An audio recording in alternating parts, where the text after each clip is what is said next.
In the name of Allah.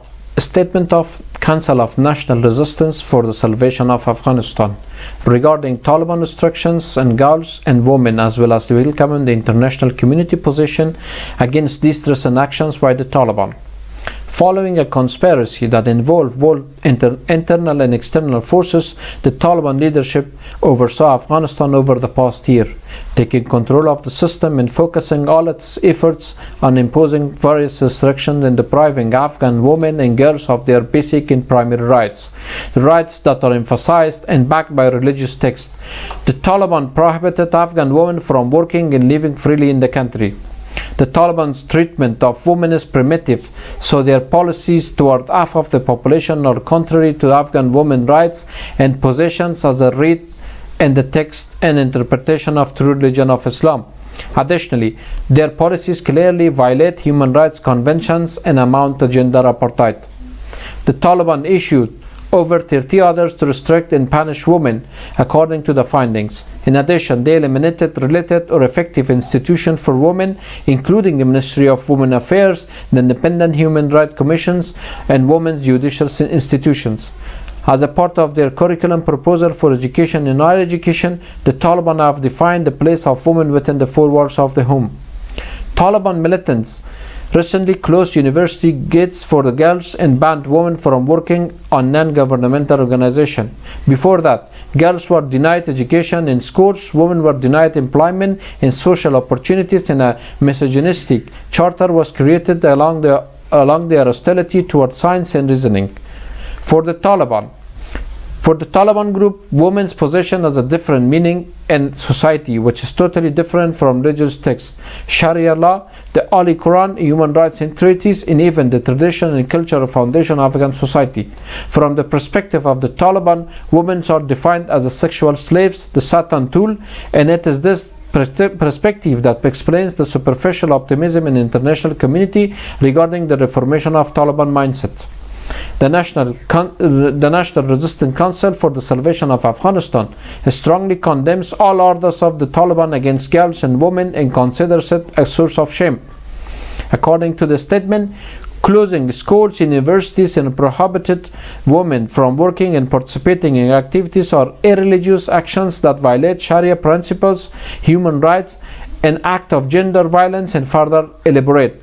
First, we appreciate and support all women's rights activities and women within and outside Afghanistan, and we support the struggle for justice. Additionally, we appreciate the courageous women who have been actively fighting for the restitution of their lost rights after the regime's handover.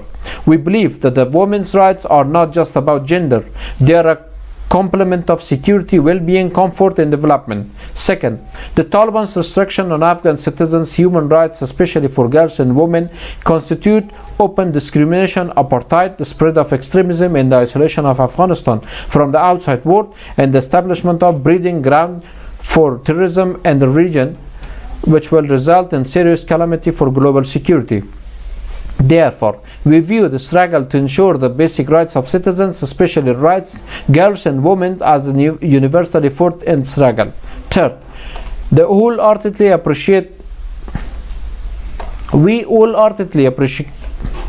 we wholeheartedly appreciate the standing, defying, and issuance of fatwas by the Islamic scholars against the Taliban anti-feminist orders and actions, namely the respected Council of Muslim Scholars, Al-Azhar of Egypt, the Religious Organization of Republic of Turkey, the Organization of Islamic Cooperation, the United Nations, various countries of the world, International Aid Organization, current and informal heads of some of countries of the world, a number of religious scholars, political parties and personalities, professors and students of academic institutions, and the overwhelming majority of the country's people. Third, the National Resistance Council asked the United Nations and the international community to stop the development of extremism, misogyny, oppression, and thousands of other crimes by putting pressure on the financial supporter of the Taliban and by providing the ground for political change in Afghanistan and the formation of new system. Therefore, the Council believes that if the Taliban rule doesn't end and if there is no political change, achieving legitimate rule, guaranteeing basic rights of citizens, particularly women, and preventing the spread of terrorism in Afghanistan, which is currently a safe haven for terrorists, it will be impossible to stop the threat from Afghanistan.